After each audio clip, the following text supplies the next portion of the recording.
Defense procurements and accretions are contingent to the strategic orientation which a nation must have, and it should cater for at least a 30 to 50 years window. So if we look at our country 50 years hence, that is 2070, so we need certain capabilities to be together with our allies to have a regional dominance and a global presence militarily. That day will come, and if we prepare for that now, it will be better. In terms of the orientation of the strategic thought, we must have a plan to look at the cyberspace domain, to have satellites up there with us and the allies, and also now invest heavily in the research and development with the key nations including US and Israel and others. In terms of Navy, we are looking at a horizon of having about 3 aircraft carriers more by then. So one should come in the near play by about 2025, and the balance 2 in the next about 30 years. We are looking at more submarines, we are looking at naval aircrafts and helicopter, the rotary wing to come in, and even a variant of Rafale there would do a lot of good to the Navy. We're also looking for the 3 services in terms of the coastal region and the Air Force, and also the ground forces along the LC and the LSC. We are looking at some sort of surveillance to do with surveillance balloons, if you may like. And in terms of Air Force, we are looking at the deficiencies to be met first. We are looking at Rafales coming in by next year. We are looking at development of Tejas. We are looking at a better air defense environment, including radars and the ability to strike back. We are looking at medium and heavy lift helicopters and more attack hepters to be able to sustain creation of airborne brigade groups to start with, and the number of such brigade groups may grow. It may not manifest into a division currently, but we can create these assets based on current capabilities.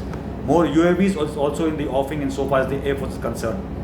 The Army could concentrate on preparedness, right from the special forces to have better parachutes, better mechanisms to insert, including those thrust vector pads which are available to cross various obstacles. You could have articulated vehicles for the snow sector and also the deserts. You could also have air mules, something which Israel has done well for winter stocking, casualty evacuation, and also shallow raids. You could have drones, the handheld version and beyond. You could also employ more attack hepters for the armored divisions. The basing of these could be, the FABs could be a little ahead. You need to plan for infrastructure growth for all what I've said till now. You need to have better SCME coming in for our troops.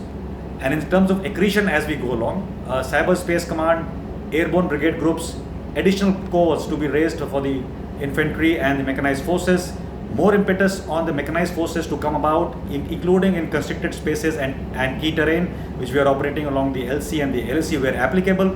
A lot of joint training for inter-service operability, for training with ITBP and BSF in non-Northern Command sectors, which is a must, and also in the war games to involve them, and also the polity.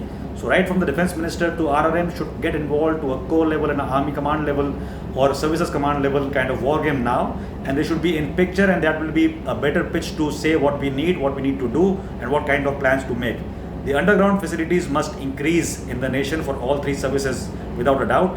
Interoperability should increase with similarity in communication systems, in terms of vehicles, vision devices, outfit, in terms of logistics supply chain and such like things. The key for the next 5 to 7 years, not more so for the LC but the LSC, would remain relocation of reserves, your Air Force squadrons, your Chinooks, your attack hepters, mechanized forces, very well equiped troops from the reserve formations. This will be a continuation for the next 5 to 7 years till the infrastructure comes up along the LSC. And alongside this, the accretion plan, like I mentioned, for additional troops and various formations to be created can be done ahead. We also need to look at the deficiency which exists in terms of systems, platforms and ammunition for all 3 services. That should be the major focus of the government for procurement right now. We should stage it in a way that first you become capable of at least 75% operability of your current assets, and then accordingly take it ahead with whatever GDP can be allocated for the future accretions as well. Training orientation is also something which we need to concentrate about, and from these training orientation lessons will emerge what more is required to make combat efficiency higher and operational readiness and the defense preparedness of the country much stronger. Jai Hind.